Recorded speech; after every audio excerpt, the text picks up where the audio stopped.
Hello and welcome to this video where we're going to teach you how to create an email design system using Parcel components and our visual editor. First up, they're going to show you what the completed design system looks like so we know what we're aiming for, what we're going to be building. So let's start by just creating a new email. Let's call it design system demo, and we're going to use the blank template, the CIO blank template that we're going to create. So we create this email. And here we go. So first up, we probably want to drop in a header. So we're going to close down the standard components. We're just using our custom components here. So we're going to drop in our CIO header, and that pops up in the top there. Let's just drop in a hero image below that. Our main block of text. Let's do a photo testimonial. I think we'll go nicely next. We're hiring, and then just finish off with our footer. So here we go. So this is our email. We just dropped all the stuff in. Everything comes pre-styled with our brand settings, and we can just start typing directly into the text to change it. For an image, we can just click here to change the source, or we can select media from any of our assets that we've got uploaded. We can add a link to that nice and easily. Here we've got our CTA link, and then maybe we want to add another one. So let's add in a second one. So put the two primary ones next to each other. Doesn't look good, so actually this one's less important. So let's make this secondary CTA. It could also be a tertiary if we wanted it to, but I think secondary would work nicely here. So we've got our primary CTA and our secondary CTA. We probably want to change this text because these aren't great link text, but we can deal with that depending on your use case. We've got our nice section here, which we can just change this image quite easily if we want. We can type and change this heading if we wanted to. Also, we've got this set as a H2. Perhaps if it was nested further, maybe it wants to be an H3, but for now we're going to put it as a H2. And then we've got our hiring section, so we want to change all these links to to each of the jobs we're doing. But these two green sections next to each other doesn't look so good because they're both sort of highlighted sections. So the two highlights next to each other ends up with neither really being highlighted. So we're going to change this one from highlight to normal, so that just flows better. So this is and when we change that, you can see it changes the text color and the background color and removes this thick border we've got on the top. And then we've got our footer there, and let's just put one more CTA in, and just to complete the look of it all, so we can put that in at the bottom. So that's what we're going to be building. So we're going to show you how all of that works. So next we're going to look at creating our first component. This is going to be our base component. Every message needs a base component, and we're going to build a custom one here. So here I've just called it CIO base for customer IO base, and we see I've got the label is CIO base, and the component type is root. So the root is the base component. It's one per message. It has to be the top level. It has to be the first thing, first component that's used, and everything else sits inside this. Now, in this component, we're going to define the slots, and we're going to say the slot can take any component, so you can just drop anything in this. We're not going to put any restrictions on. You could, if you wanted to, say only certain things can be set at this highest level, but I'm just going to make it flexible and just say anything can go in there. And then I'm going to define props. I'm setting a brand. So on here, I'm doing two brands. I'm doing Customer IO and I'm doing Parcel. So I'm setting this brand property, label brand, and this is an enum, so it's going to be like a select from these options, and then we've got the two options of CIO or Parcel, and it's defaulting to CIO. So that's sort of the basic component settings. Then we're going to get into sort of the brand stuff. So what I've got here is I've got some colors set, and I've got CIO. So this is my design system, all set in this CIO part here. The colors I'm then referencing here. So I'm setting the colors because these are used multiple times throughout the design system. So rather than having to, I could just put this color in anywhere I put evergreen, but I put it here and here.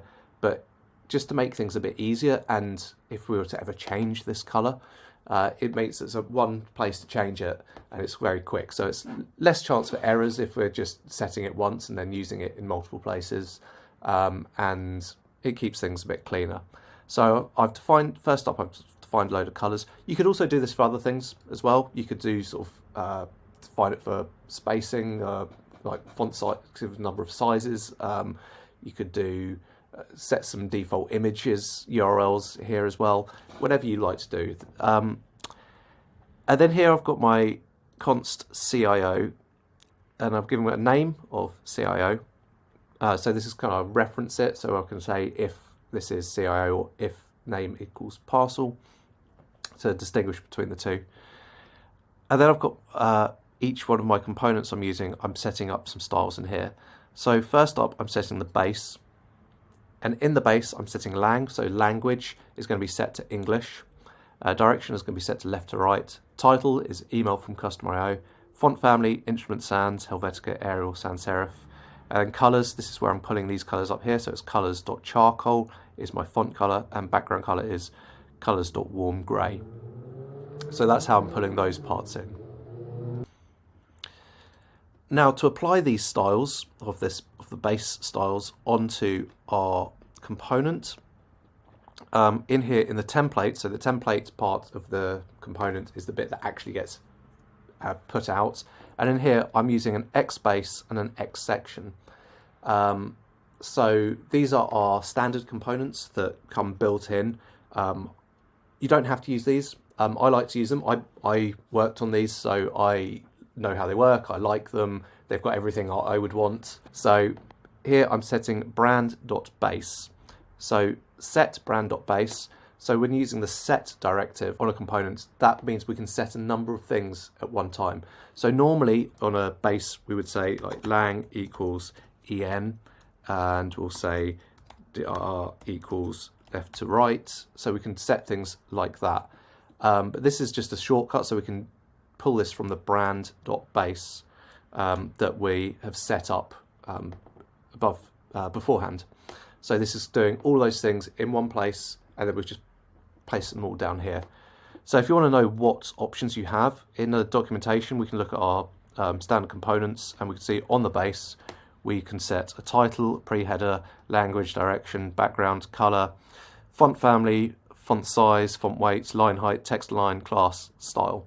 So these are all the options that we have, and see most of these are strings, but the direction is an enum, so it has to be either left to right, right to left, or auto. And font size is done as a number, and so on. So you can see exactly what the options are by looking at the documentation here.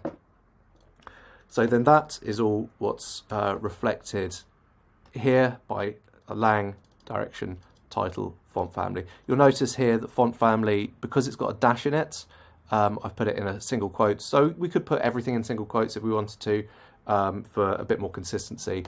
It's up to you how you like to style it.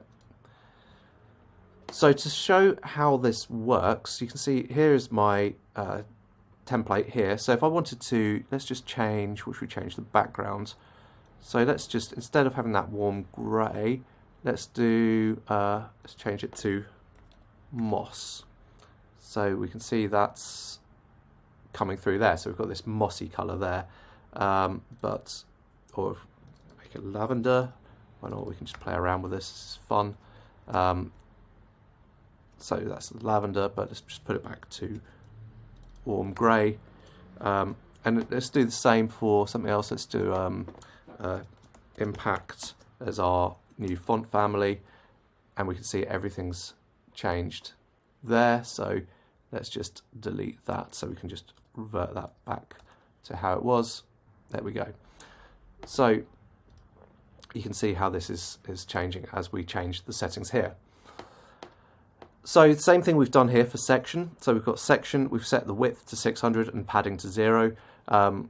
There is default padding on a section, it's about 20 pixels, because generally you don't want, as you can see here, as this shrinks down, you don't want the text hitting the side of the container, of the viewport. But what we've done here, we want that for this hero image, we want that to go full width. So we've set the padding to be 0, and then we're using a box inside with our padding of 20 pixels to set that there. So if we just scroll down to the end here, just to show you again, we've got the X base, and then we're doing the same on the section, set brand.section, and then we've got a slot in the middle, which is where we can drop all of our components. If we go over to our design system and then go over to code view, you can see that we start with this base component there. So you don't have to do it like this. If you wanted to, you can have the section as a separate piece and just start with the X base. If you want to use multiple sections, that's the way to go. Because this design system, we aren't using multiple sections, then we don't need to do that. We're just combining it all into one just to save a bit of time and effort. Okay, so next we're going to have a look at how we're going to build some of our other components, some of our styled components that we're going to nest inside of our base component. So let's look at this box component here first. So here we've set box, we've set two types of box. We've set a normal and a highlight box. So whereas all of these sort of top levels match the component names, these are variants that I have defined myself. So these are not part of the standard components. These are additional things that we've set up. So we have our box, which is a padding of 20 pixels that we see up here in this component here. Then we've got a highlight box, which again has got 20 pixel padding, but also has got this dark green text color, a light green background color, a border on the top as well. And you can see all that being set here. So the way we do that, we set all this as we do here, and then we need to create a new CIO box component. But to be able to access all the stuff that we set here, we need to parse it from this component down into the nested components. So what we've done is we have our brand, and we're saying component.context.set brand. So we're setting a context with the name of brand, and we're setting that to brand, which is the variable that we've set here. So we're setting context. So this is the name brand. The first one is the name that we are giving it, defining it here, and then the second one is what we're pulling into that. So these don't have to match, but generally you would want them to match because it just has consistency throughout all of your components. Now, if we go into our box component, you can see down here I've got const brand equals component.context.get brand. So that's now we want to get the brand context. So that now pulls all that information that we've set on our base component into this component so we can access any of that we want. So again, we're using the set properties to set this here, but we're doing a little bit more on this one. So we're saying set properties, if the variant equals highlight, then it's brand.box.highlight. So that's where we've defined that name highlight. So we don't have to match what we have set in our design system styles. It doesn't have to match the component names, but it does make a lot of sense if it does. It just makes it flow a bit more, makes it a bit easier to follow and understand where you're going. So saying if props.variant equals highlights, then we're setting brand.box.highlight. Otherwise, we're setting brand.box.normal. So where does this variant come from? So up here in our properties, so here we're setting our properties, we're setting a variant, and we are setting this to be an enum, so you're choosing from a predefined list rather than free type or anything like that. And we have two variable variants, we have normal and we have highlight. We're going to default to normal, so if you just drop a box in, it's going to be the normal one.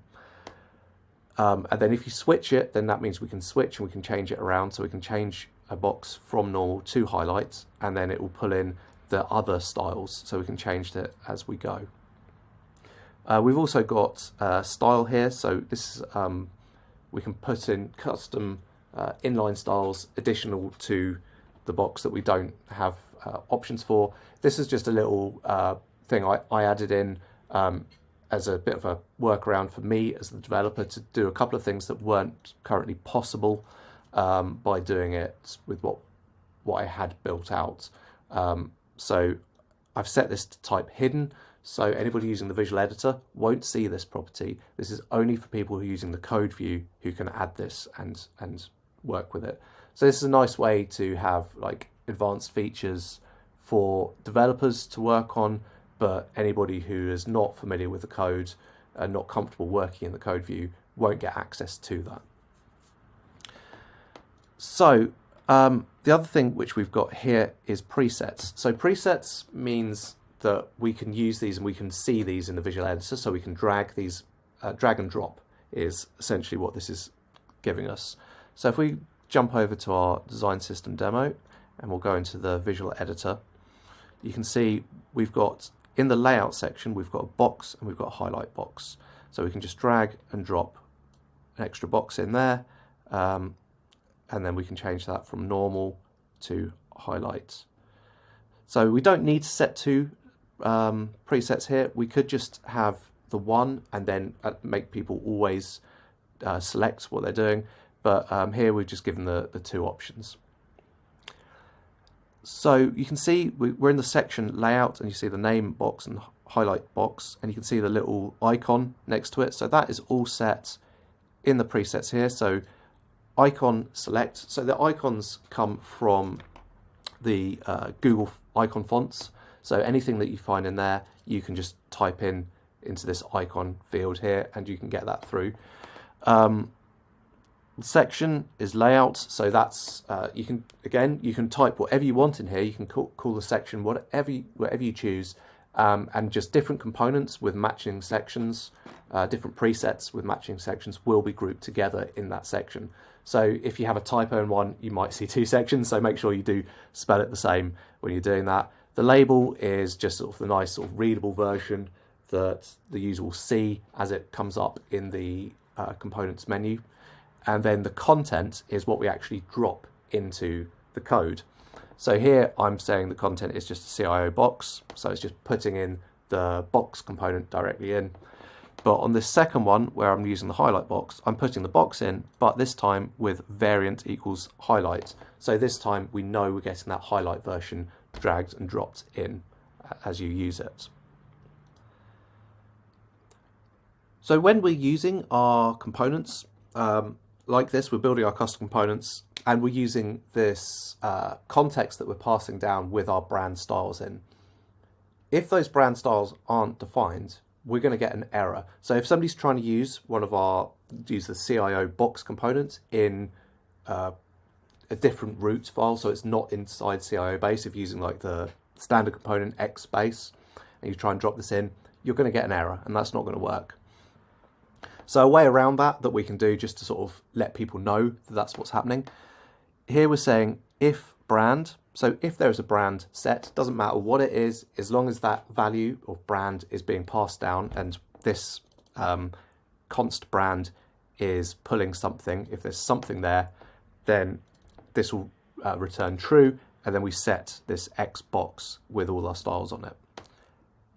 Else, if it's not pulling that in, so if this is looking for the context get brand and it can't find it, this is going to return false. So then we get this else value here, and I've just put a div with please use the CIO base component to use this component. So just a little error message that I've put in there as a custom thing for the people using the visual editor will see that pop up. Rather than erroring out, it just gives a little bit extra information. So that's one thing you can do. Like, you know, within Parcel we do give quite a lot of information on error messages where possible, but as a developer building a design system, you can also do your own little pieces on top of this just to add to it. So sometimes we want to use components that aren't editable by somebody using the visual editor. So in this example here, we have our header. So if we look at our example where we're using this header, we've got this here. There's no properties there. I can't type into it. I can't do anything. Same with the footer. You can see there's text here, but I can't select that text and type on it. All I can do is drop it in and move it around. So the way this is done, if we look at our CIO header, we're using a preset as we are normally, and this icon is the subheader, section is presets, and then label header. The content here you'll see is rather than having an opening and closing tag, we're just having a self-closing tag. It doesn't really matter either way. This is just a bit of a cleaner way of writing the code. But the important thing here is we don't have a slot and we don't have any properties. So if there's no slot, slots can either take other components, so we can drop other things in there, or they can be text slots, so we can type into it. But here we have no slot defined in the script and no slot defined inside the template. So this is something, yeah, you might find in headers and footers quite often. Maybe you might want to do some slight differences, in which case you can do a property just to change like variants, but without having a slot, so you don't need the slot in there. And then that can just drop in where we want it. So we're going to look a little bit deeper into things that we can do with presets. So a preset doesn't need to be related to the component that it's in. So here I've got a number of presets all set up here, and then nothing in the template. I've got no properties, I've got no slots. All it is the config file with a list of presets. So when we're setting a preset, it's the content which is the important part here. So if I have my hero image included, the preset is just setting in this X image with a default image in there and margin 0 and blank alt text. So then when I'm using it in the design system, I can drag and drop my hero in. I'll just put 2 next to each other there. If I switch to the code view, you can see there isn't a preset, there isn't a hero component in here, but we do have is this X image component. So this is just dropping code in as it's normal. So that's how presets work. So if I drop in a header component, you can see that just drops in this CI header self-closing tag, and that's how it looks in the code. So if you can write your code like this as well, but we're talking about the visual editor at the moment. So this is how the visual editor works with it. So you can put whatever code you want in here. You can have a mix of components and HTML. So here we've got our main text. So here we're putting in a CIO box, so we're using the custom CIO box. We're using a CIO heading with a set to H1, so giving us our default heading, which is up here. And then we're setting a paragraph, another paragraph, so a couple of paragraphs of text, and then CIO CTA at the bottom there. So that's putting all of that in. And again, when we look at the code, we can see that that's what's getting put in here. We've got the box here, we've got our heading, a couple of paragraphs, and the CTA, and then box closes down here somewhere. There we go. So one thing that you will notice is a difference between if we look at something like our CIO box and we are wrapping an Xbox component, we don't have access to all the properties of the Xbox component. We only have access to a handful of properties that we have that we define in the properties set here. So if the properties aren't set, then we can't access it. However, presets are different because this is putting the component directly into the code rather than wrapping it and nesting it inside another component. So where we have our hero, which is using a X image, if we look at it in the design system, in the visual mode, then we can click on the image and we have the full list of properties that you would have on an image component, on the standard component. So that's the sort of slight difference of how those work. So if you want stuff locked down, then it's always good to wrap it an extra bits of code. But these presets are just sort of quick little layouts and little common design things that we might want to put in that I've built. So we can just add in as many as we want. And I've just put them all into one file to keep them nice and organized. So we can just drag and drop these into our template. So one thing that comes up occasionally is what if we have multiple brands that we want to work with. So we've got this here, I've got a brand selector, so I've got Customer.io and I've got Parcel, so I can switch there, and now we've got all of our Parcel styles applied to our email. It's a little bit different. Haven't put much work into the Parcel one, I just did this quickly as a demo. So the CIO one does look better currently. But if we go into the base component, so we can see here, we've got all the Parcel styles there. If we go up to the top, we've got our properties and we've got a brand property in there. And we've got options of CIO or Parcel, and it's defaulting to CIO.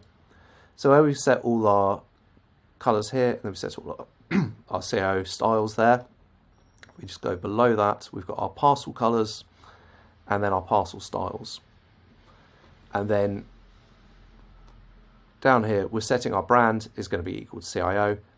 However, if the props.brand is equal to Parcel, then we're going to set Parcel styles, which we've set all here, but we're going to merge the two. So we could just have two separate objects, and we could say if it's Parcel styles, then brand equals Parcel styles. So that'll just be completely replacing it. But what I've done here is I've inherited some of the styles, because just to make life a little bit easier. So what I've done here, we're using a spread operator. So we've said brand equals CIO and Parcel style, so it's going to merge those two. But with a spread operator, you need to do this on every level of it. So inside the brand, we have brand.base. So brand.base is CIO.base, Parcel styles.base, merge those together. And then our section is going to be CIO section and Parcel styles section, merge those together, and so on. So that's how all these are merged together. So that means we can inherit styles. So where we've got, for example, the box here for Parcel, we don't have a normal box because we're not setting anything. We're setting a 20 pixel padding on the box in CIO. We're having the same thing in Parcel, but we don't need to repeat ourselves because that's going to be exactly the same. And so that will inherit through. So if I will show you a demo of that, if we open this up, and let's actually switch over to the Parcel here and go back to our base settings. So this is, if we go up to our CIO styles, which are up here, then I can set this to be, say, 50 pixels and see what that looks like. Instead, you can see that does apply to the Parcel one as well. So that's how we can do multiple brands. Oops, didn't mean to do that. Within one email template. So you can do a lot of there. It's a bit of work. You can see this is quite a long file. It's a bit of work to set up, but once it's set up, it's really, really quick and easy to edit and to update and to change, as you can see.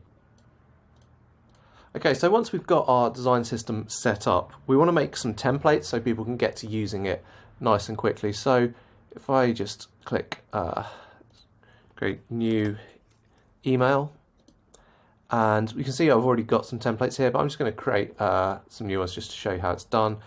So I go my blank template, there we go, then create that email. And then once that's up, we can go into our code view here, and we're just going to add in the CIO base. I just type that in, that's a little bit quick there, CIO base, and that's created our new email. So if we look in the visual mode, we can see we're here and ready to start using it. So let's just drop in a header to show you how it works. You see, there we are, there's our header. Just delete that. Now we need to mark it as a template. So we just go into here and we go mark as template. And then when I create my next new email, let's go new email, you can see my blank template shows up. So I'm going to create a blank, so create another one using that. Oh, let's do starter template, and I'm just going to do another one. So creating it from the blank template, creating a template from a template. We are going to start off here, and then let's just put in a few pieces. Let's put a header, main text, and a footer at the bottom there. So this is sort of a really simple one. And then again, we can know mark as template. And now this is our starting point. So if somebody wants to start an email from here, they'll start with this in place. So it's just a quick way of getting people to start. It's good to have a few template options. So the people creating the emails can just get into it nice and quickly. Yeah, thanks a lot.